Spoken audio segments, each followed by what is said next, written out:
ครับ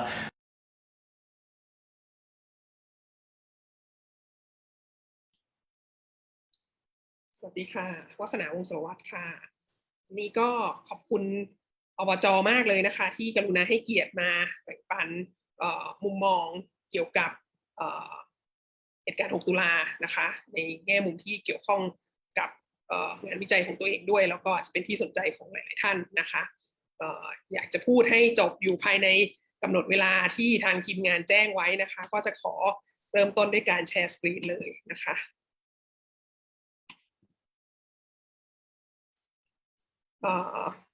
หัวข้อเรื่องที่จะพูดในวันนี้คือจีนไทยใช่อื่นใด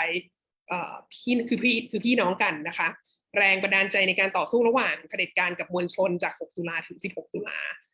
วันนี้ก็อยากจะมานำเสนอว่าจริงๆแล้วเราอาจจะพัฒนาการทางการเมืองของ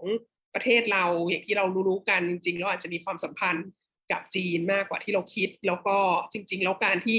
ณปัจจุบันนี้การเคลื่อนไหวของคนรุ่นใหม่ในประเทศเราเองก็มีหลายๆอย่างที่เกี่ยวข้องสัมพันธ์กับการเคลื่อนไหวของคนรุ่นใหม่ทั่วภูมิภาคนะคะรวมทั้งในฮ่องกงในช่วงที่ผ่านมาด้วยเนี่ยจริงๆแล้วมันอาจจะไม่ใช่เรื่องบังเอิญหรือจริงๆแล้วมันอาจจะไม่ใช่เรื่องที่เพิ่งเกิดขึ้นในศตวรรษที่21นี้นะคะก็ลองไปดูกันเลยค่ะอยากจะเริ่มต้นที่ภาพนี้นะคะเป็นภาพที่ดิฉันถ่ายเองตั้งแต่เมื่อปี 2014 นะคะตอนนั้นเดินทางไปสังเกตการชุมนุมที่ในเวลาต่อมาเราเรียกว่าเป็นการปฏิวัติร่มนะคะเห็นในป้ายข้างๆนี้ก็เขียนว่าHK ฮ่องกง Umbrella Revolution นะคะตอนนั้นเนี่ยชาวฮ่องกงเขาออกมาประท้วงความพยายามในการที่จะปฏิรูปการเลือกตั้งนะคะซึ่งรัฐบาลกลางที่ปักกิ่งเนี่ยพยายามที่จะเข้ามามีอิทธิพลในการสกรีนคนที่จะมาสมัครรับเลือกตั้งเป็นผู้ว่าของฮ่องกงมากขึ้นแล้วก็เข้ามาแทรกแซงการระบบการเลือกตั้งมากยิ่งขึ้นนะคะซึ่งก็มีการชุมนุมประท้วงกันหลายจุดในเกาะฮ่องกงอยู่หลายเดือนเหมือนกันแต่ท้ายที่สุดแล้วก็ไม่สามารถต้านทานนโยบายนี้ได้นะคะแล้วก็ตั้งแต่ปี 2014 เราก็จะเห็นรัฐบาลกลางเนี่ยพยายามแทรกแซงพยายามขยายอิทธิพลเข้ามาครอบงำการเมืองภายในฮ่องกงมากขึ้นนะคะจนกระทั่งนำมาสู่การประท้วงใหญ่ในปี 2019 นะคะที่สืบเนื่องมาจากการพยายามออกกฎหมายส่งผู้ร้ายข้ามแดนระหว่างฮ่องกงกับสาธารณรัฐประชาชนจีนแล้วก็จนกระทั่งท้ายที่สุดก็มาจบลงที่มีการออกกฎหมายความมั่นคงใหม่ของจีนออกมาเมื่อเดือนมิถุนายนปี 2020 นะคะคือแล้วยังไงทำไมถึงกลับไปที่ Umbrella Revolution ตั้งแต่ตอนนั้นนะคะความสนใจอย่างหนึ่งก็คือดิฉันเห็นโปสเตอร์อันนี้นะคะแขวนอยู่บนสกายวอล์กของเขาอะเป็นโค้ดของประธานเหมานะคะบอกว่า凡是镇压学生运动的人都没有好下场นะซึ่งแปลเป็นไทยก็คือว่าทุกคนที่ปราบปรามการเคลื่อนไหวของนักศึกษาเนี่ยไม่มีใครจบดีสักคนนะฮะแล้วก็เป็นโค้ดเขาในโปสเตอร์นี้บอกว่ามาจากปี 1966 นะฮะปี 1966 คือปีแรกของการปฏิวัติวัฒนธรรมครั้งแรกเลยที่เห็นโปสเตอร์นี้เนี่ยต้องถ่ายรูปมาเพราะว่ามีความรู้สึกตกใจช็อกมากว่าทำไมเอ่อทำไมคนรุ่นใหม่ในศตวรรษที่20เนี่ยปี2014แล้วตอนนั้นเนี่ยทำไมถึงอ้างอิงโค้ดที่เป็นโค้ดของเหมาประธานเหมานะฮะแล้วก็เป็นโค้ดที่เกี่ยวข้องกับการปฏิวัติวัฒนธรรมโดยตรงด้วยนะคะถ้าใครที่มีความรู้เกี่ยวกับประวัติศาสตร์สมัยใหม่ของจีนบ้างก็จะรู้ว่าการปฏิวัติวัฒนธรรมนี่มันเป็นช่วงเวลาที่เลวร้ายมากในประวัติศาสตร์จีนมันมีความรุนแรงเกิดขึ้นมาเยอะมากเอ่อมันมีเยาวชนแดงนะเรดการ์ดที่ออกมาใช้ความรุนแรงแล้วก็สร้างความเสียหายอะไรให้เยอะแยะมากมายนะฮะเป็นภาพของการปฏิวัติวัฒนธรรมนี่เป็นภาพที่ค่อนข้างอยู่ในแง่ลบมากนะคะในประวัติศาสตร์นิพนธ์ยุคปัจจุบันนี้นะคะก็เลยสงสัยว่าเอ๊ะเราการปฏิวัติโลกมันจะเกี่ยวอะไรกับการปฏิวัติวัฒนธรรมทีนี้เราก็กลับไปมองดูอุดมการณ์ของเหมานะคะที่เกี่ยวเนื่องกับการปฏิวัติวัฒนธรรมแล้วเราก็พบว่าถ้าเราตัดความโกลาหลวุ่นวายกิจกรรมต่างๆของเรดการ์ดอะไรทั้งหมดเนี่ยที่มันเกิดขึ้นตามมาในทางปฏิบัติเนี่ย เอ่อและในทางการใช้อำนาจโดยมิชอบของบุคคลต่างๆที่อยู่ในยุคนั้นเนี่ยถ้าเรามาดูที่อุดมการณ์ที่สำคัญที่สุดของเหมาที่ทำให้เกิดการปฏิวัติวัฒนธรรมขึ้นมาเนี่ยจริงๆแล้วมันคือความห่วงกังวลว่าเผด็จการเนี่ยค่ะจะจับมือกับนายทุนแล้วก็จะมาครอบงำสังคมแล้วก็จะมาเอารัดเอาเปรียบชนชั้นกำนันชีพจะมาเอารัดเอาเปรียบคนยากคนจนที่เป็นประชากรส่วนใหญ่ของประเทศเพราะว่าเหมาเนี่ยสถาปนาเป็นผู้ตั้งประเทศสาธารณรัฐประชาชนจีนขึ้นมาเป็นเผด็จการของพรรคคอมมิวนิสต์จีนนะฮะตอนนั้นเป็นรัฐบาลพรรคเดียวตอนนี้เป็นรัฐบาลพรรคเดียวอยู่แต่ตอนนั้นเนี่ยยึดมั่นในแนวทางสังคมนิยมแล้วก็ให้พรรคคอมมิวนิสต์จีนเป็นตัวแทนของชนชั้นกำนันชีพซึ่งเป็นประชากรส่วนใหญ่ของประเทศนะฮะก็คือก็เป็นเผด็จการนั่นแหละแต่ว่าสิ่งที่เหมาไม่พอใจในความเปลี่ยนแปลงของผู้นำพรรคคอมมิวนิสต์รุ่นต่อมาก็คือว่ามีการเปิดเอาแนวทางบางอย่างของทุนนิยมเนี่ยเข้ามาใช้ในการบริหารประเทศในการพัฒนาเศรษฐกิจของประเทศซึ่งเหมาก็ห่วงว่าสิ่งนี้อาจจะนำไปสู่การที่รัฐบาลเผด็จการเนี่ยมาร่วมมือกับนายทุนแล้วก็กลายเป็นว่าประชาชนก็จะตกเป็นเหยื่อนะฮะของการเอารัดเอาเปรียบการครอบงำของรัฐบาลเผด็จการและนายทุนซึ่งถ้ามองเห็นความห่วงกังวลของเหมาในข้อนี้แล้วนะฮะที่เป็นที่มาของการเริ่มต้นเกิดการปฏิวัติวัฒนธรรมขึ้นมาเนี่ยเราก็จะเห็นว่าสถานการณ์นั้นมันคือสถานการณ์ที่กำลังเกิดขึ้นในฮ่องกงนะคะในศตวรรษที่21เนี่ยของการที่เผด็จการทางการเมืองนะคะรัฐบาลปักกิ่งเนี่ยเข้ามาร่วมมือกับกลุ่มนายทุนทั้งหลายนะคะในฮ่องกงแล้วก็เข้ามาครอบงำทุกแง่มุมของชีวิตในฮ่องกงแล้วก็ทำให้คุณภาพชีวิตของคนฮ่องกงที่เป็นชนชั้นกำนันชีพผู้ใช้แรงงานหรือแม้กระทั่งชนชั้นกลางออฟฟิศเวิร์กเกอร์อะไรต่างๆเนี่ยก็มีคุณภาพชีวิตที่ย่ำแย่ลงมากนะในขณะที่ในทุนทั้งหลายก็ร่ำรวยขึ้นเรื่อยๆราคาอสังหาริมทรัพย์อะไรต่างๆเพิ่มสูงขึ้นมากขึ้นเรื่อยๆแล้วก็ประชาชนก็ไม่สามารถที่จะเรียกร้องอะไรได้เพราะว่าไม่มีประชาธิปไตยที่แท้จริงนะไม่มีระบบการเลือกตั้งที่ประชาชนเป็นคนตัดสินใจเองซึ่งสิ่งนี้เนี่ยก็เลยทำให้เราเข้าใจได้ว่าอ๋อทำไมเขาถึงย้อนกลับไปถึงอุดมการณ์ของเหมาตั้งแต่ตอนนั้นนะแล้วก็แน่นอนโค้ดที่ยกมาเนี่ยมันเป็นโค้ดที่สนับสนุนการเคลื่อนไหวของนักศึกษามากมันเป็นโค้ดที่เหมือนแบบเอามาขู่นะฮะฝ่ายทางการที่จะมาปราบปรามใช้ความรุนแรงกับนักศึกษานะฮะว่าตัวพ่อของเธอเนี่ยคือประธานเหมาอะที่ก่อตั้งประเทศสาธารณรัฐประชาชนจีนขึ้นมาเขาบอกไว้นะว่าใครที่มาปราบปรามการเคลื่อนไหวของนักศึกษาเนี่ยไม่มีใครจบดีสักคนนะฮะทีนี้ก็มองกลับไปนะฮะถึง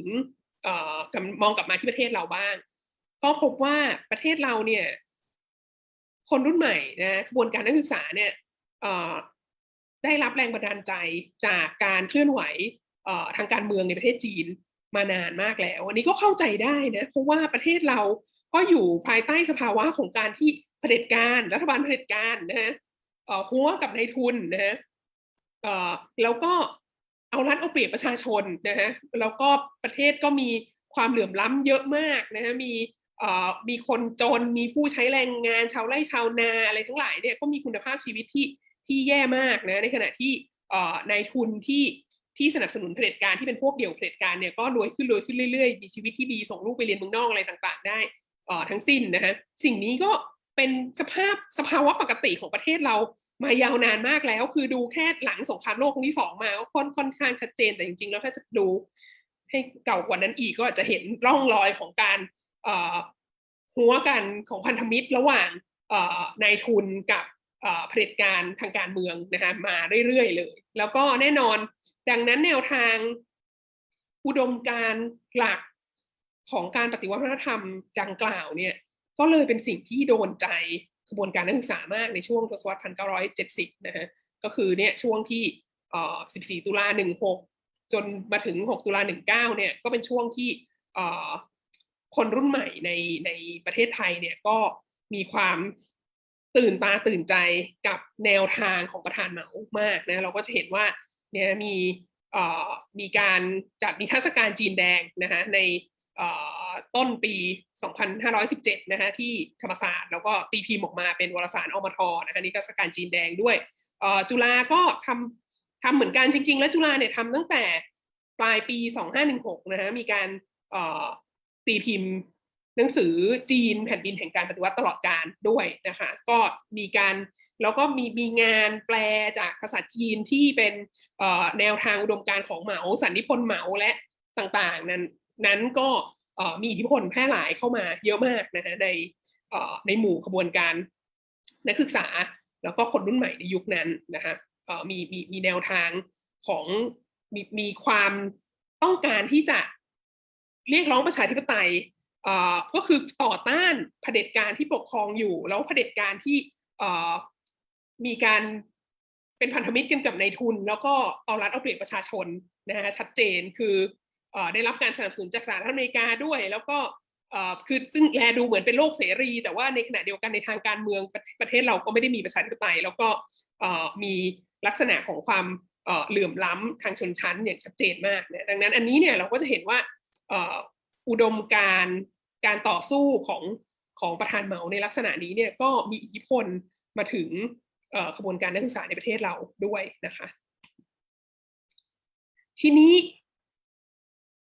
สืบเนื่องต่อมาเนี่ยก็คือว่ามันมีอีกเรื่องหนึ่งที่มันสะกิดใจดิฉันมานานมากแล้วก็เพิ่งมานั่งคิดถึงมันจริงๆเมื่อไม่นานมานี้นะก็คือวันที่6 ตุลา 2519 เนี่ยถ้าเป็นคศคือ6 ตุลา 1976 เนี่ยนะที่มีการใช้ความรุนแรงมีการปราบปรามนักศึกษามีการฆ่านักศึกษาสังหารหมู่นักศึกษาที่ธรรมศาสตร์เกิดขึ้นในประเทศไทยเนี่ยในวันเดียวกันเป๊ะเลยนะฮะก็เป็นวันที่มีการจับกลุ่มกลุ่มผู้นำการปฏิวัติธรรมของจีนที่เรียกว่าแก๊ง4 คนนะฮะซึ่งนำโดยภรรยาม่ายของประธานเหมานะก็คือมาดามเจียงชิงแล้วก็สหายอีก3 คนนะฮะเหยาเวินหยวนจางเฉินเฉียวแล้วก็หวังหงเหวิน4 คนนี้ถูกจับกลุ่มนะในสิ่งที่บางคนก็เรียกว่าเป็นการปฏิวัติเงียบนะฮะจับกลุ่มโดยไม่ได้เตรียมการมาก่อนนะฮะนัดมาประชุมร่วมกันแล้วก็อยู่ดีๆก็มีหน่วยเฉพาะกิจของกองทัพเข้าไปจับนะฮะแล้วก็เป็นคือถือว่าวันที่6 ตุลาเนี่ยถือว่าเป็นวันที่สิ้นสุดการปฏิวัติธรรมอย่างเป็นรูปธรรมในประเทศจีนนะฮะแล้วก็เป็นจุดเริ่มต้นของการที่จะเปิดทางให้เติ้งเสี่ยวผิงเนี่ยได้ขึ้นมามีอำนาจนะฮะทีนี้เราจะเห็นด้วยหรือไม่เห็นด้วยกับอุดมการณ์ของการปฏิวัติธรรมก็ตามนะเราจะเห็นด้วยหรือไม่เห็นด้วยกับแก๊ง4 คนที่โดนจับไปขึ้นศาลในวันที่6 ตุลาคม 2519 หรือไม่ก็ตามแต่ว่าสิ่งที่เราจะปฏิเสธไม่ได้เลยก็คือว่าเติ้งเสี่ยวผิงขึ้นมาเป็นผู้นำของสาธารณรัฐประชาชนจีนสืบต่อจากเหมาเนี่ยเขาเปลี่ยนแนวทางจากเหมาไปโดยสิ้นเชิงนะฮะแล้วสิ่งที่เหมาห่วงกังวลกลัวมากที่สุดว่าเผด็จการของพรรคคอมมิวนิสต์จีนเนี่ยจะไปร่วมมือกับนายทุนแล้วมันก็จะเกิดความเหลื่อมล้ำไม่เท่าเทียมกันในสังคมมันจะเกิดการเอารัดเอาเปรียบคนยากคนจนประชากรส่วนใหญ่ของประเทศชนชั้นกำมะชีพอะไรเหล่านี้ก็เป็นสิ่งที่เติ้งเสี่ยวผิงทำเลยโดยสิ้นเชิงนะเติ้งเสี่ยวผิงก็พลิกแนวทางบริหารประเทศกลับเป็นแบบตรงกันข้ามกับเหมาเลยโดยสิ้นเชิงนะฮะแล้วเราก็จะเห็นว่าต่อมาเมื่อเติ้งเสี่ยวผิงเนี่ยสถาปนาอำนาจของตัวเองอย่างมั่นคงแล้วนะฮะเป็นผู้นำสูงสุดของจีนโดยไม่มีข้อโต้แย้งแล้วเนี่ยในปลายปี 1978 นะฮะก็คือ2 ปีหลังจากเหตุการณ์6 ตุลาเกิดขึ้นเนี่ยเติ้งเสี่ยวผิงก็เดินทางมาเยือนเอเชียตะวันออกเฉียงใต้นะฮะเป็นครั้งแรกในฐานะผู้นำสูงสุดของจีนนะฮะแล้วก็มาเยือนไทยมาเลเซียและสิงคโปร์ first stop ที่มานะฮะสัปดาห์แรกเนี่ยมาที่ประเทศไทยแล้วก็ไปเข้าเฝ้าพระเจ้าอยู่หัวรัชกาลที่9นะคะในรูปข้างล่างนี้ก็เป็นรูปที่ฉันถ่ายมาจากพิพิธภัณฑ์ศูนย์ศึกษาประวัติศาสตร์ที่เยาวราชนะฮะก็เป็นภาพการพบกันของเติ้งเสี่ยวผิงกับในหลวงรัชกาลที่9นะในรูปนี้จริงๆแล้วจะมีสมเด็จพระนางเจ้าสิริกิติ์พระบรมราชินีนาถแล้วก็สมเด็จพระเทพนะพระกนิษฐาธิราชเจ้าอยู่ในภาพนี้ด้วยแต่ว่าเขาตัดมาแค่นี้นะคะแล้วก็ในช่วงเวลาเดียวกันนะฮะในระหว่างการเยือนประเทศไทยในครั้งนั้นเนี่ยเติ้งเสี่ยวผิงก็ได้ไปร่วมพิธีผนวดนะคะของสมเด็จพระบรมโอรสาธิราช ที่ผนวดในช่วงที่เติ้งเสี่ยวผิงมาพอดีนะฮะก็ในภาพนี้ก็ถ่ายมาจากหนังสือพิมพ์บางกอกโพสต์ของเดือนพฤศจิกายน1978นะคะด้วยการทำเช่นนี้ของเติ้งเสี่ยวผิงเนี่ยหมายความว่ายังไงการทำเช่นนี้ของเติ้งเสี่ยวผิงเป็นการนำเสนอว่าจีนใหม่เนี่ยจีนภายใต้การควบคุมของเติ้งเสี่ยวผิงเนี่ยไม่ต่อต้านเสรีนิยมไม่ต่อต้านประเทศที่เป็นทุนนิยมไม่ต่อต้านระบบกษัตริย์ไม่ต่อต้านพุทธศาสนาด้วยนะไม่ต่อต้านอะไรที่แบบเป็นความเป็นไทยแบบขวาอนุรักษ์นิยมของประเทศนี้นะแล้วก็หลังจากนี้นะคะหลังจากการเยือนไทยของเติ้งเสี่ยวผิงครั้งนี้แล้วเนี่ยความสัมพันธ์ระหว่างฝ่ายขวาของไทยกับพรรคคอมมิวนิสต์จีนก็พัฒนาขึ้นตามลำดับนะฮะในเวลาต่อมาอีก3 ปีหลังจากนั้นปี1981เนี่ยสมเด็จพระเทพก็เดินทางไปเยือนจีนเป็นครั้งแรกนะฮะแล้วก็มีพระราชนิพนธ์บันทึกการเดินทางย่ำแดนมังกรออกมานะฮะแล้วก็หลังจากนั้นก็เดินทางก็มีการมีความสัมพันธ์ที่พัฒนาความสัมพันธ์ที่ดีขึ้นอย่างเป็นลำดับนะคะพร้อมกับการล่มสลายลงของการเคลื่อนไหวของฝ่ายซ้ายของพรรคคอมมิวนิสต์แห่งประเทศไทยที่ก็เกิดขึ้นตามมาในปลายทศวรรษ1970ถึงต้นทศวรรษ1980นะฮะจริงๆแล้วจากมุมมองของคนที่ศึกษาประวัติศาสตร์จีนมาก่อนเนี่ยจะมองว่าชัยชนะที่สำคัญที่สุดของฝ่ายขวาอนุรักษ์นิยมเผด็จการขวาอนุรักษ์นิยมของไทยเนี่ยคือการสถาปนาความสัมพันธ์กับพรรคคอมมิวนิสต์จีนนะฮะในปลายทศวรรษ1970นี่แหละคือตะปูที่ตอกฝาโลงของฝ่ายซ้ายไทยเนี่ยมาจากการที่ไทยเนี่ยที่ฝ่ายขวาไทยเนี่ยไปสถาปนาความสัมพันธ์กับพรรคคอมมิวนิสต์จีนดังนั้นในข้อนี้เนี่ยมันก็มีความเศร้าบางอย่างที่มันมากกว่าการสังหารหมู่ที่ธรรมศาสตร์ในวันที่6 ตุลา1976นะฮะคือนอกจากนักศึกษาจะตายที่ธรรมศาสตร์จำนวนมากแล้วก็ยังไม่ได้รับความยุติธรรมจนถึงทุกวันนี้เนี่ยวันที่6 ตุลายังเป็นวันที่ยังเป็นจุดเริ่มต้นของการพลิกกลับนะฮะโดยสิ้นเชิงของพรรคคอมมิวนิสต์จีนภายใต้การนำของเติ้งเสี่ยวผิงนะฮะที่จะไม่ต่อต้านเผด็จการที่เป็นพันธมิตรกับนายทุนแล้วมากดขี่ประชาชนอีกต่อไปนะก็เลยทำให้ขบวนการนักศึกษาของไทยที่เรียกร้องประชาธิปไตยที่เรียกร้องให้ต่อต้านเผด็จการขวากับนายทุนเนี่ยก็เลยดูเหมือนว่าจะพ่ายแพ้ไปในวันนั้นนะคะแล้วเหตุการณ์ก็ดำเนินต่อมาอย่างที่บอกนะความสัมพันธ์ระหว่างฝ่ายขวาไทยกับพรรคคอมมิวนิสต์จีนก็พัฒนาขึ้นเป็นลำดับนะแล้วก็พรรคคอมมิวนิสต์จีนก็เริ่มเข้าทศวรรษ1980นะฮะปี1984นะก็มีการสามารถบรรลุข้อตกลง Joint Declaration กับสหราชอาณาจักรได้นะภาพนี้ก็เป็นภาพของทางซ้ายมือเนี่ยเป็นภาพของนายกรัฐมนตรีสหราชอาณาจักรนะนางมาร์กาเร็ต แทชเชอร์นะฮะจับมือกันกับเจ้าสื่อหยางในตอนนั้นนะคะ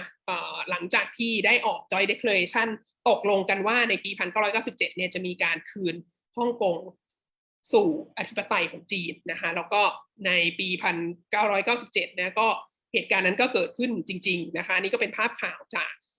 The New York Times นะฮะที่มีการส่งมอบฮ่องกงคืนให้จีนจริงๆนะในข้อตกลงที่จะเป็น1 ประเทศ 2 ระบบนะอย่างน้อย50 ปีเนี่ยเติ้งเสี่ยวผิงได้สัญญาไว้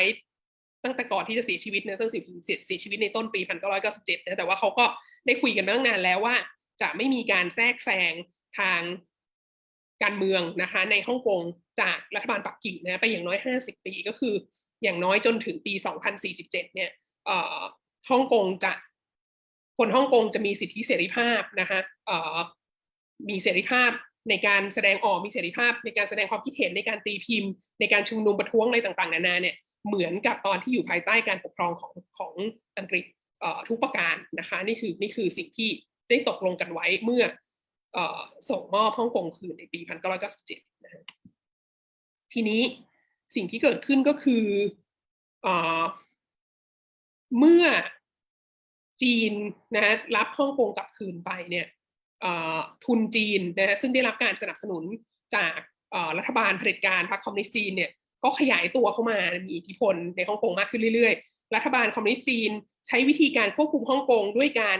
สร้างพันธมิตรนะกับนายแบงก์กับนายทุนใหญ่ๆในฮ่องกงนะให้เขามีสิทธิในการมาช่วยกันเลือกสรรหาผู้ว่าฮ่องกงนะคะแล้วก็เราก็สามารถเข้ามาครอบงำเศรษฐกิจของฮ่องกง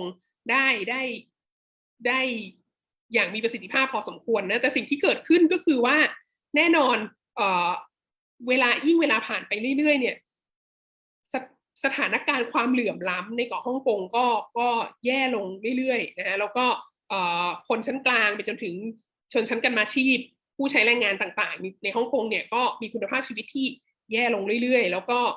ไม่สามารถที่จะเรียกร้องอะไรได้เพราะว่าผู้นำของตัวเองเนี่ยผู้นำทางการเมืองของตัวเองไม่ได้มาจากการเลือกตั้งจากประชาชนอย่างเป็นประชาธิปไตยอย่างแท้จริงนะคะแล้วก็ยิ่งไปกว่านั้นเนี่ยยิ่งเรียกร้องมากเท่าไหร่เนี่ยก็ยิ่งทางรัฐบาลกลางเนี่ยก็ยิ่งมีแนวโน้มที่จะอยากเข้ามาควบคุมแล้วก็อยากจะขยายอิทธิพลเข้ามาในฮ่องกงมากยิ่งขึ้นเท่านั้นนะคะเราก็เริ่มเห็นการชุมนุมประท้วงใหญ่เกิดขึ้นบ่อยครั้งมากขึ้นเรื่อยๆนะคะหลังจากการปฏิวัติล่มที่เกิดขึ้นในปี 2014 แล้วเนี่ยก็มีการประท้วงออกมาเป็นระยะแล้วก็ที่ร้ายแรงที่สุดก็คือในปี 2019 ซึ่งมีรัฐบาลกลางพยายามจะเข้ามาแทรกแซงด้วยการพยายามจะให้ฮ่องกงเนี่ยออกกฎหมายส่งผู้ร้ายข้ามแดนนะคะจากฮ่องกงไปยังสาธารณรัฐประชาชนจีนซึ่งมันจะทำให้สามารถรัฐบาลกลางสามารถแทรกแซงระบบยุติธรรมของฮ่องกงได้นะฮะอันนี้จะเป็นการทำให้หนึ่งประเทศ2ระบบนี้มันหายไปโดยสิ้นเชิงนะคะก็มีการประท้วงใหญ่นะเกือบยาวนานเกือบตลอดทั้งปีนะคะแล้วก็มีการปราบปรามอย่างรุนแรงมากนะเราก็เห็นรูปทางขวามีการใช้แก๊สน้ำตามีการใช้กระสุนยางมีการใช้น้ำผสมสารเคมีอะไรเงี้ยนะเยอะมากนะฮะแล้วก็ท้ายที่สุดเนี่ยรัฐบาลกลางก็ใช้วิธีการออกกฎหมายความมั่นคงฉบับใหม่ที่จะทำให้ไม่สามารถมีการประท้วงหรือการแสดงออกที่ต่อต้านรัฐบาลกลางหรือต่อต้านนโยบายของรัฐบาลฮ่องกงได้เลยแม้แต่นิดเดียวนะคะก็เลยหลังจากที่กฎหมายความมั่นคงใหม่ออกมาในเดือนมิถุนายน 2020 แล้วเนี่ยก็ทำให้การประท้วงต่างๆในฮ่องกงเนี่ยเป็นไปได้ยากมากแล้วก็ค่อนข้างจะเบาบางลงจนเราแทบจะไม่ได้ข่าวแล้วในทุกวันนี้นะคะอย่างไรก็ดีความน่าสนใจก็คือว่าการเคลื่อนไหวการต่อต้านนะอำนาจเผด็จการที่ไม่ชอบธรรมของคนรุ่นใหม่ในฮ่องกงเนี่ยก็เป็นแรงบันดาลใจที่สำคัญมากนะฮะประเทศไทยของเราเองซึ่งก็อยู่ในสภาวะถูกปกครองโดยเผด็จการนะฮะที่ได้รับการสนับสนุนจากในทุนใหญ่แล้วก็เกื้อกูลกันไปมาแล้วก็ทำให้คุณภาพชีวิตของประชาชนในภาพรวมของเราแย่ลงเรื่อยๆความเหลื่อมล้ำสูงขึ้นเรื่อยๆนะฮะแล้วก็โดยเฉพาะเมื่อเกิดวิกฤตโควิด -19 ขึ้นมาเราก็ยิ่งเห็นว่าอะไรทุกอย่างมันก็กำลังจะล่มสลายอยู่รอบตัวเราเนี่ยแต่ว่าเผด็จการก็ยังไม่ยอมออกไปสักทีนะฮะคนรุ่นใหม่ของเราก็ลุกขึ้นมาต่อต้านเผด็จการนะเรียกร้องประชาธิปไตยอีกครั้งหนึ่งนะฮะแล้วก็การเคลื่อนไหวก็เข้มข้นขึ้นมากนะในปี2563นะหรือในปี2020นะก็มีการประท้วงเกิดขึ้นเยอะมากนะจนกระทั่งมาเกิดเหตุการณ์เมื่อวันที่16ตุลา2563นะคะที่มีการชุมนุมที่แยกปทุมวันนะฮะนี่วัฒนาก็อยู่ในที่ชุมนุมนี้ด้วยนะฮะแต่ว่ามองไม่เห็นนะฮะนี่เป็นรูปที่ขอยืมมาจากภาพข่าวนะคะแล้วก็ปรากฏว่าวันนั้นก็มีการปราบปรามโดยใช้ความรุนแรงเกินกว่าเหตุจริงๆนะแล้วก็ความน่าเศร้าก็คือว่าภาพที่เราเห็นในฮ่องกงในปี 2019 เนี่ยมันเหมือนย้ายนะมาอยู่ในประเทศไทยเราไม่เคยคิดว่าเราจะเห็นภาพของการใช้ร่มเนี่ยของมวลชนของคนรุ่นใหม่เนี่ยใช้ร่มใช้หมวกกันน็อกที่แบบที่เป็นของใช้ธรรมดาสามัญทุกวันเนี่ยต่อสู้กับอาวุธรุนแรงของรัฐบาลนะการใช้ปืนเขาเรียกอะไรน้ำนะฉีดน้ำความแรงดันสูงมานะแล้วก็เป็นน้ำผสมสารเคมีด้วยนะเราก็เห็นเกิดขึ้น ในการปราบปรามการชุมนุมที่ฮ่องกงแล้วเราก็มาเห็นสิ่งนี้เกิดขึ้นในประเทศไทยอีกนะฮะเป็นครั้งแรกอย่างน่าสลดใจมากนะในวันที่ 16 ตุลาคม 2563 แล้วหลังจากนั้นเราก็เริ่มคุ้นเคยกับการใช้แก๊สน้ำตากับการใช้กระสุนยางกับรถจีโน่เป็นปกติมาจนกระทั่งถึงทุกวันนี้นะคะและนี่แหละค่ะก็คือสิ่งที่ทำให้เราเกิดการรำลึกถึง 6 ตุลาในปีนี้นะคะที่เป็นจาก 6 ตุลาถึง 16 ตุลาแล้วเราก็เห็นว่านี่คือภาพที่เราเห็นณปัจจุบันนี้นะคะก็คือมันเกิดสิ่งที่เรียกว่าพันธมิตรชานมขึ้นมานะฮะมันมีการมองเห็นความคล้ายคลึงกันของอำนาจเผด็จการของรัฐนะที่ร่วมมือกับนายทุนเพื่อกดขี่ข่มเหงประชาชนเพื่อไม่ยอมให้ประเทศเป็นประชาธิปไตยเพื่อละเมิดสิทธิมนุษยชนต่างๆนะเราก็เห็นความตั้งใจของคนรุ่นใหม่ในหลายๆพื้นที่ทั่วภูมิภาคนะตั้งแต่ฮ่องกงมาจนถึงประเทศไทยแล้วหลังจากนั้นนะในปลายปี 2020 ก็เริ่มมีการเคลื่อนไหวขึ้นในเมียนมาแล้วก็ยังคงดำเนินต่อไปจนกระทั่งถึงทุกวันนี้นะเราก็เลยในศตวรรษที่ 21 เนี่ยเราก็เลยเริ่มเห็นการต่อสู้นะฮะที่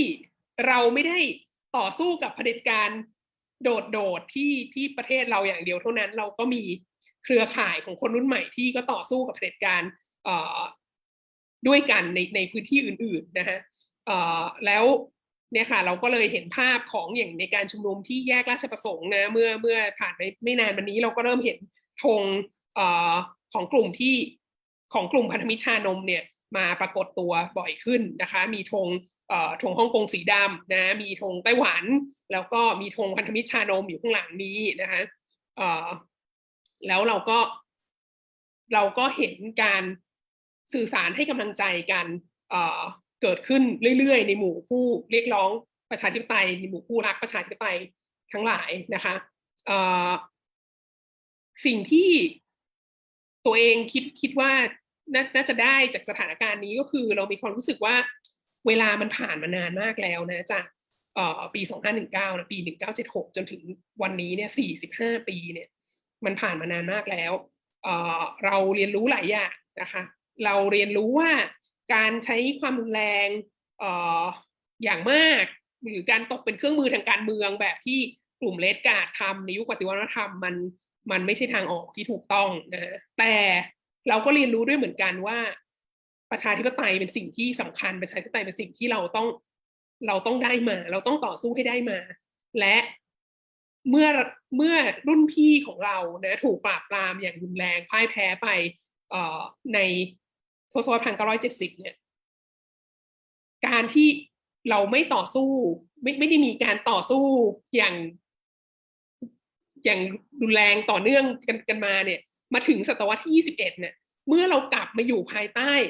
การปกครองของเผด็จการอีกครั้งหนึ่งเราก็ต้องลุกขึ้นมาสู้อีกนะคือมันเป็นสิ่งที่มันเป็นภารกิจที่ถ้าไม่สู้ก็อยู่ต่อไปไม่ได้เราไม่มีทางเลือกนะมันเป็นชะตากรรมทางประวัติศาสตร์ที่เราจะต้องดำเนินต่อไปนะแล้วก็ 45 ปีผ่านไปแล้วนะฮะก็คิดว่านานมากพอแล้วที่เราจะเรียนรู้ว่าเราอยู่โดยไม่มีประชาธิปไตยไม่ได้นะฮะท้ายที่สุดนี้เราอยากบอกว่า6 ตุลาปีนี้เนี่ยอยากให้เป็น 6 ตุลาแห่งความหวังนะอยากให้นอกจากเราจะไว้อาลัยให้กับผู้ที่เสียชีวิตในการต่อสู้ก่อนหน้าเรานานมากแล้วเราก็ยังไม่ได้รับความยุติธรรมแล้วเนี่ยอยากให้เรามองว่ามันเป็นภารกิจของคนรุ่นใหม่ของคนรุ่นเรานะของยุคสมัยของเราที่เราจะ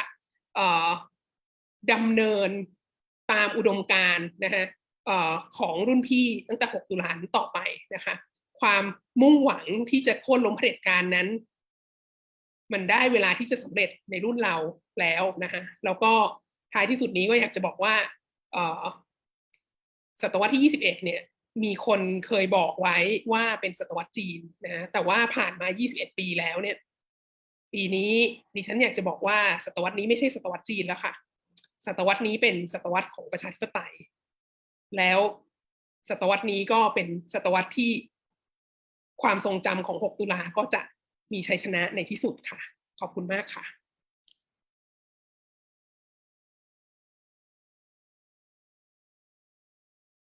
ทางบจ.ขอขอบคุณอาจารย์วัฒนามากนะครับที่มาร่วมปาฐกถาในวันนี้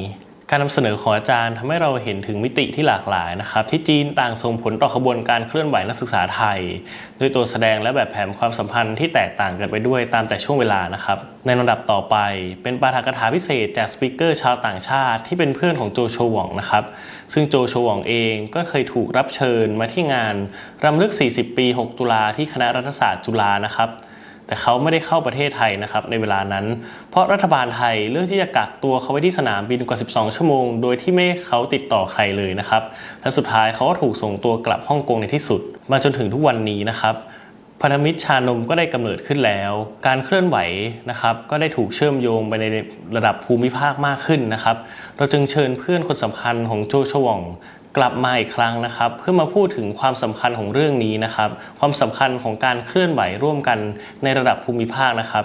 ส่วนเขาจะเป็นใครนั้นและเขาจะมีประวัติอย่างไรนะครับก็ขอให้นายกสโมสรนิสิตจุฬาลงกรณ์มหาวิทยาลัยนายนิติวิทย์โชติพัฒน์ไพศาลไปแนะนำเขากันเลยครับเรียนเชิญครับ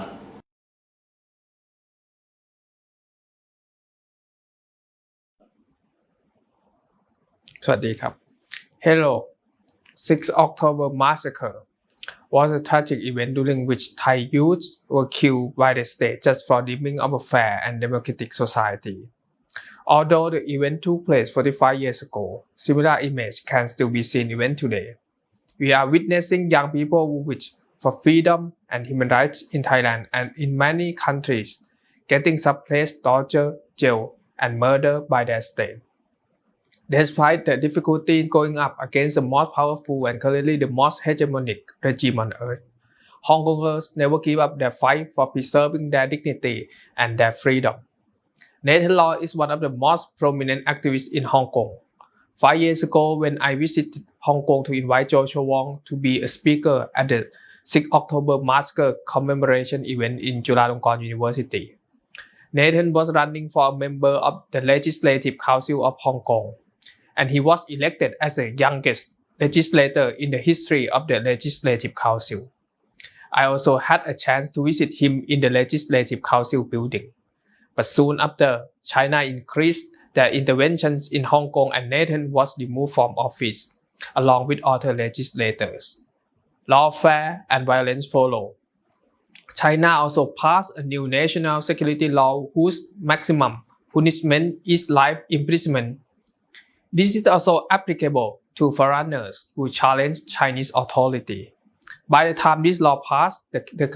democratic movement in Hong Kong has almost perished. However, while the Chinese government was doing so, it did not know that it was destroying its own legitimacy. That was because the seed of suspicion and hatred for China have grown worldwide. People around the world have seen what life is under the Chinese regime.And China does not care for the international community. It only cares for their own illusion. Last year, when the multi-alliance was established, there were more than 10 million tweets mentioning the alliance. We witnessed flags of Hong Kong and Taiwan waving on the streets during protests in Thailand. In Hong Kong, Joshua and his friends organized demonstrations in solidarity for Thai people.Oppression was a contributing factor in making young people more conscious and more aware. Now young people around the world have begun fighting side by side autocratic regimes around the world. Beware. It is incorrect to say that this youth-led uprising is only a mere coincidence. There were many events spanning over a long period, which has led up to the uprising. Moreover,The core idea of youth movement split fast because the notion of freedom is not exclusive to a certain nation, but it is an ideal that the whole world shares. When we see others suffer from oppression, we feel it as well. But if we are talking about the immediate cause, I think that the most influential event that has sparked global youth uprising was the Hong Kong protest in which Nathan played an essential role. to commemorate those who lost their life in the 6th October massacre, to commemorate the 5th anniversary of Joshua's visit to Thailand, and to express my praise for the movements for democracy around the world. I'm honored to introduce and welcome my friend Nathan Law as a speaker for today. Hello everyone, this is Nathan Law, a democratic activist from Hong Kong, now exiled in London. First of all, I would like to express my solidarity for all of you who have been fighting for a free and fair society and a democratic system. This is very important for all of us to keep our momentum and keep our hopes alive. 45 years ago, thousands of students were put under siege, with dictators brutally opening fire with rifles and grenades on the campus. When unarmed students attempted to run or surrender, they were shot, beaten, raped, and murdered. Hundreds of students were injured and murdered, and over 3,000 innocent students and civilians were imprisoned. Decades later, no one has been held accountable for the atrocities. The tragic of massacres brings back for Hong Kongers the painful memories of the 2019 movement's crackdown and the Tiananmen Square massacre 30 years ago. In the eyes of tyrants, students and teenagers are viewed as a threat. While we are told that teenagers are the futures of the country, those in power suppress and kill us without mercy.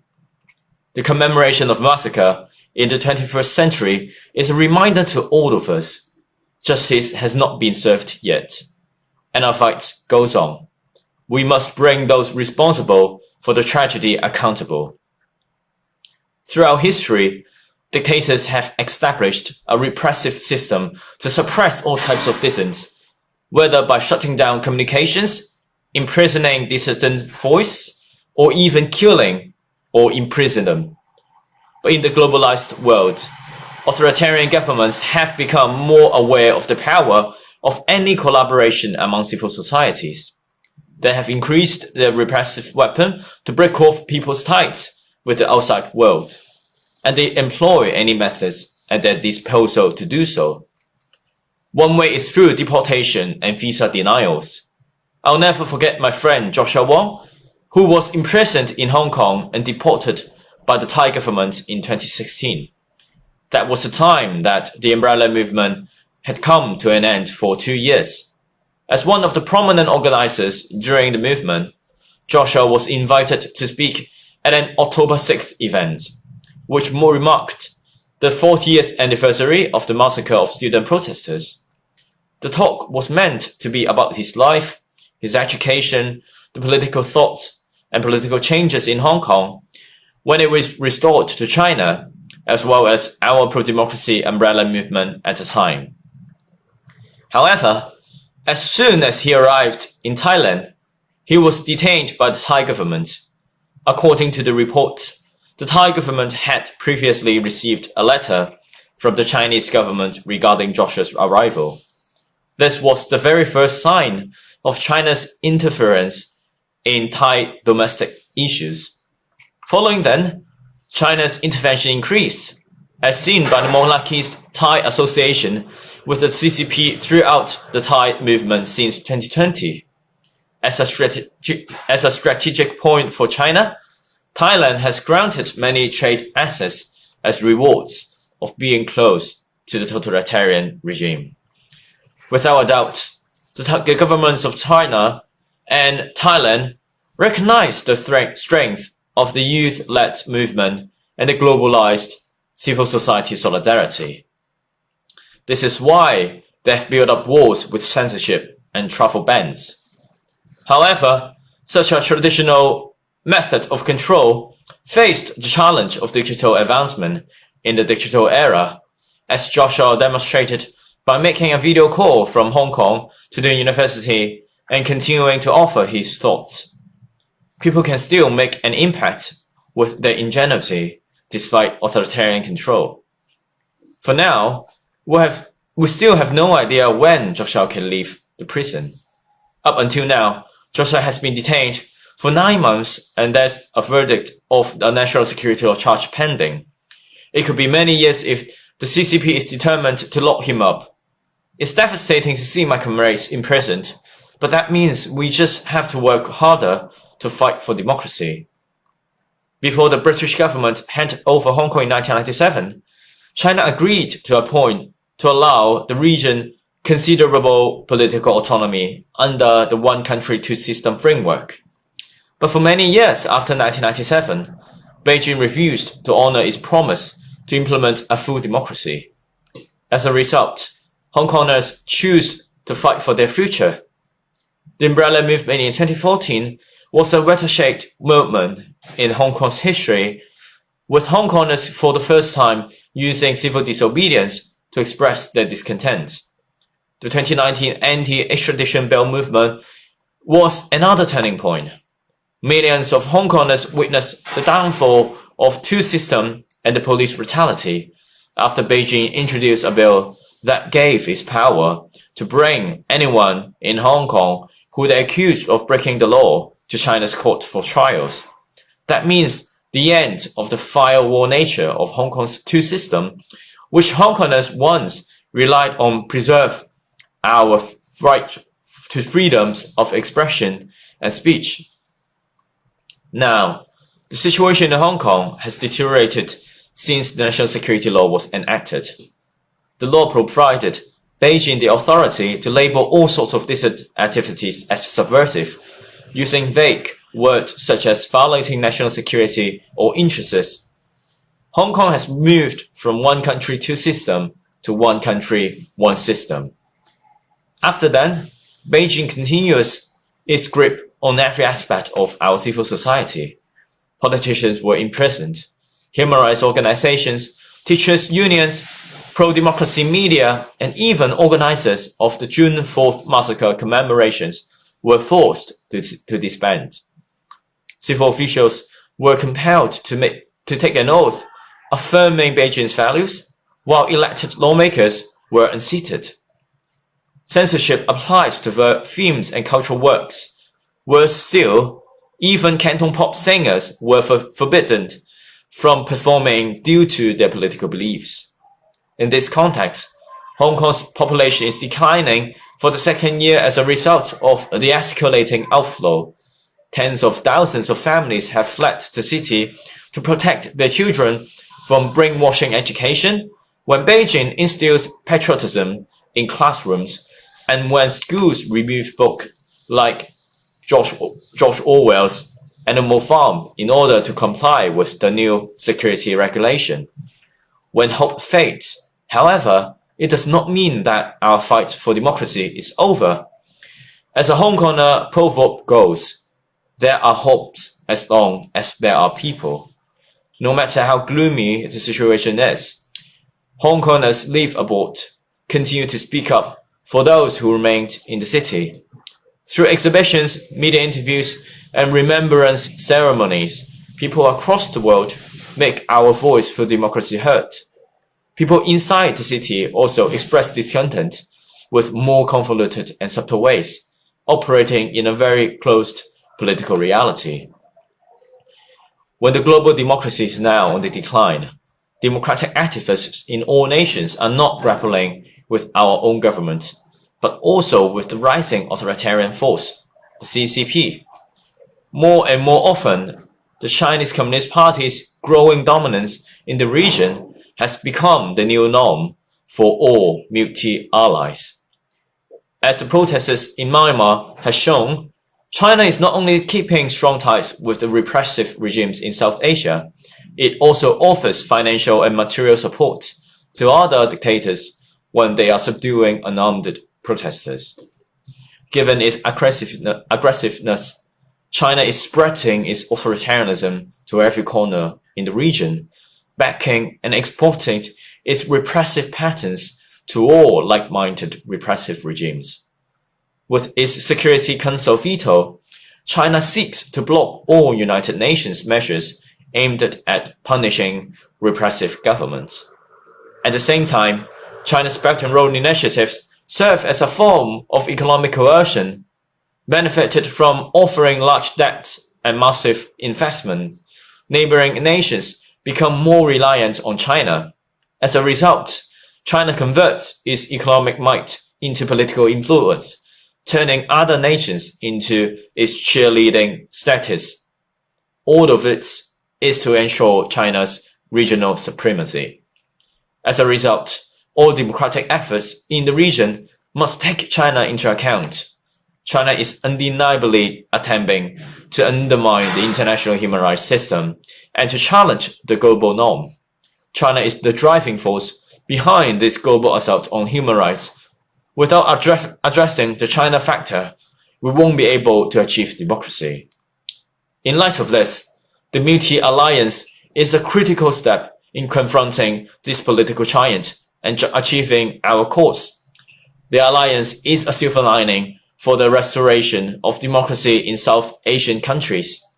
It is a source of power from which activists in every country can be empowered and enlightened. Only through cross-border collaboration and solidarity, we can demonstrate the power of powerless and continue our fight against repressive authorities. By fighting side by side, we are able to share our experiences, raise public awarenesses, and speak up for one another when one cannot. In our battle against atrocities, we are not fighting it alone. In recent weeks,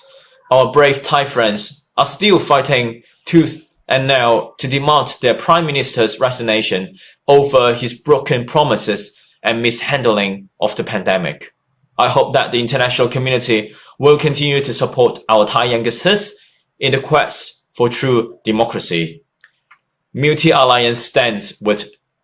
Thailand. Hong Konger stands with Thailand. Thank you so much.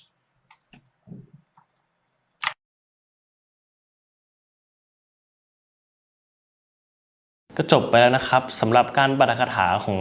นาธานลอนะครับซึ่งก็เป็นการเน้นย้ำถึงความสำคัญนะครับของการร่วมมือกันของการสู้เคียงบ่าเคียงไหล่กันของประชาชนนะครับในภูมิภาคนี้ซึ่งล้วนแล้วแต่นะครับต้องประสบกับการปกครองระบอบเผด็จการนะครับกันด้วยกันนะครับซึ่งจากนาธานลอที่อยู่ที่ฮ่องกงนะครับเขาก็ต้องเผชิญกับอิทธิพลของจีนแผ่นดินใหญ่นะครับซึ่งพยายามเข้ามาครอบงำประเทศเขานะครับเรื่องนี้ก็เป็นเรื่องที่เป็นประสบการณ์ร่วมกันของคนในภูมิภาคนี้ซึ่งเราก็จะต้องร่วมกันต่อสู้ต่อไปครับสำหรับลำดับต่อไปนะครับก็จะเป็นการแถลงการขององค์การบริหารสโมสรนิสิตจุฬาลงกรณ์มหาวิทยาลัยนะครับว่าด้วยการเสนอสหประชาชาตินะครับให้ตั้งวันที่6ตุลานะครับเป็นวันสำคัญทางสากลนะครับผมขอเรียนเชิญคุณนันภัทร เอี้ยวสกุลนะครับอุปนายกคนที่2องค์การบริหารสโมสรนิสิตจุฬาลงกรณ์มหาวิทยาลัยขึ้นมาอธิบายและชี้ให้เห็นถึงความสำคัญของการตั้งวันที่6ตุลาเป็นวันสำคัญด้วยครับเรียนเชิญครับสวัสดีค่ะนันภัทร เอี้ยวสกุลอุปนายกคนที่2องค์การบริหารสโมสรนิสิตจุฬาลงกรณ์มหาวิทยาลัยวันนี้จะขอนำเสนอข้อเรียกร้องต่อสหประชาชาติว่าทำไมวันที่6ตุลาจึงควรเป็นวันสำคัญระดับสากลค่ะในช่วงปลายสงครามเย็นเกิดคลื่นของขบวนการเคลื่อนไหวของนักเรียนนักศึกษาเพื่อต่อต้านระบบอำนาจนิยมในหลากหลายประเทศอาทิฟิลิปปินส์อินโดนีเซียเกาหลีใต้ไต้หวันรวมถึงประเทศไทยที่ชุมนุมประท้วงต่อต้านรัฐบาลที่ยอมให้จอมพลถนอมกิติขจรเผด็จการที่ถูกประชาชนโค่นล้มไปในวันที่14ตุลาคมกลับเข้าประเทศแต่ในวันที่6ตุลาคมเมื่อ45ปีที่ผ่านมาการชุมนุมอย่างสงบสันติของนักเรียนนักศึกษาและประชาชนชาวไทยถูกปราบปรามอย่างรุนแรงภายในมหาวิทยาลัยธรรมศาสตร์สิ่งที่น่าสลดใจในขณะเดียวกันก็น่าประหลาดใจคือการที่รัฐกล้ากระทำการอุกอาจถึงขั้นฆ่าคนในสถานศึกษาผ่านการยุยงปลุกปั่นปลุกระดมให้คนเกลียดชังไปจนถึงการใช้อาวุธและความรุนแรงในการปราบปรามการชุมนุมที่สงบสันติที่มีเพียงการปราศัยในรั้วมหาวิทยาลัยเท่านั้น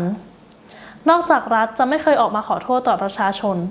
ก็ไม่เคยคืนความเป็นมนุษย์ให้แก่ผู้สูญเสียจากเหตุการณ์6ตุลาแม้แต่ในปัจจุบันนักเรียนนักศึกษาก็ยังต้องเจอกับการละเมิดสิทธิเสรีภาพในการแสดงออกอยู่รัฐไทยก็ยังคงใช้ความรุนแรงในการกดปราบผู้ชุมนุมไม่ว่าจะเป็นการสลายการชุมนุมที่ไม่เป็นไปตามหลักสากล ทั้งการใช้รถจีโน่ฉีดน้ำผสมสารเคมี การเล็งยิงกระสุนยางไปที่ผู้ชุมนุมโดยตรง การถีบ เตะ ผลัก กระทืบผู้ชุมนุม และใช้กฎหมายดำเนินคดีนักกิจกรรมหลายคนที่โดนข้อหาเป็นเด็กนักเรียนที่อายุต่ำกว่า 18 ปี แสดงให้เห็นว่านอกจากรัฐไทยไม่เคยเรียนรู้จากประวัติศาสตร์ ไม่เคยสนใจจะบันทึกหรือจดจำประวัติศาสตร์ความรุนแรง แต่กลับกระทำความรุนแรงซ้ำอีกเรื่อยๆไม่ใช่แค่ในประเทศไทยเท่านั้นแต่ในต่างประเทศก็เจอเรื่องลักษณะเดียวกันดังเช่นที่ฮ่องกงก็เป็นอีกหนึ่งตัวอย่างที่น่าเศร้าที่ทำการของนักศึกษาในมหาวิทยาลัยถูกบุคคลโดยเจ้าหน้าที่รัฐไปจนถึงถูกใช้อำนาจยุบสหภาพนักศึกษาในพม่านักศึกษาจำนวนมากก็ถูกจับและแจ้งข้อหาที่ต้องจำคุกอย่างยาวนานเพียงเพราะออกมาชุมนุมต่อต้านระบอบเผด็จการอำนาจนิยมดังนั้นเนื่องในโอกาส 45 ปี 6 ตุลาเพื่อรำลึกถึงผู้เสียชีวิตและเรียนรู้จากเหตุการณ์ความรุนแรงทั้งหลายที่เกิดขึ้นในสถาบันการศึกษาทั่วโลกผู้บริหารสถาบันการศึกษาจึงต้องตระหนักถึงความรุนแรงในการละเมิดสิทธิมนุษยชนเสรีภาพทางวิชาการและการแสดงออกผู้บริหารสถาบันการศึกษาต้องดำเนินการจัดการกับกรณีการละเมิดสิทธิมนุษยชนอย่างจริงจัง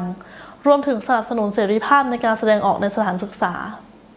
เพื่อความตระหนักรู้นี้6 ตุลาคมของทุกปีจึงเป็นโอกาสดีที่จะถูกสถาปนาเป็นวันปกป้องเสรีภาพในการแสดงออกของนักเรียนนักศึกษาสากลขอบคุณค่ะ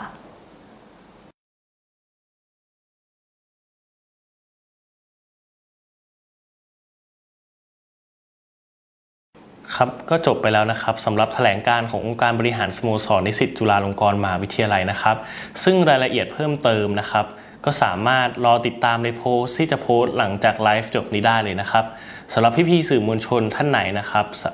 สนใจนะครับสามารถนำเนื้อหาที่อยู่ใน change.org แล้วก็ในโพสต์ไปเผยแพร่ต่อจะขอบคุณมากเลยนะครับก็สำหรับองค์กรที่มาร่วมกับเรานะครับในช่วงแรกนะครับในการก่อรูปตัวแถลงการนี้ขึ้นมาก็มีตั้งแต่คณะจุฬานะครับสภานิสิตจุฬาลงกรณ์มหาวิทยาลัยนะครับแนวร่วมธรรมศาสตร์และการชุมนุมสภานักศึกษามหาวิทยาลัยธรรมศาสตร์ Spring Movement กลุ่มแสงโดมภาคร่วมปฏิวัติกลุ่มนักเรียนเลวครับแล้วก็ยังมีแอคทิวิสต์แล้วก็นักวิชาการชาวต่างประเทศนะครับซึ่งมาจากไม่ต่ำกว่า20ประเทศนะครับที่ร่วมลงชื่อในแถลงการนี้นะครับก็มีตั้งแต่คุณนาธานลอนะครับที่มาร่วมปาฐกถากับเราหรือว่าจะเป็นคุณมูซกฮัวนะครับซึ่งเป็นแกนนำนะครับฝ่ายค้านของกัมพูชานะครับหรือแม้แต่ประธานสหภาพนักศึกษาแห่งชาติฟิลิปปินส์นะครับก็มาร่วมลงแถลงการกับเรานะครับซึ่งรายละเอียดเพิ่มเติมก็อย่างที่บอกสามารถรอติดตามได้ในโพสต์ที่กำลังจะโพสต์ได้เลยนะครับส่วนสำหรับกิจกรรมนะครับอื่นๆเพิ่มเติมนะครับสามารถติดตามได้ในเพจองค์การบริหารสโมสรนิสิตจุฬาลงกรณ์มหาวิทยาลัยนะครับแล้วก็ใครดูไลฟ์จบแล้วก็ยังอยู่กรุงเทพนะครับก็อยากขอเชิญชวนไปร่วมกิจกรรมที่มหาวิทยาลัยธรรมศาสตร์ด้วยนะครับในช่วงเย็นเริ่มประมาณ 4 โมงนะครับสำหรับไลฟ์วันนี้นะครับในโครงการรำลึก 45 ปี 6 ตุลาจาก6 ถึง 16 ตุลาก็ขอจบลงไปเพียงเท่านี้ครับขอขอบคุณทุกคนที่มาร่วมติดตามชมไลฟ์ฟรีด้วยนะครับขอบคุณครับ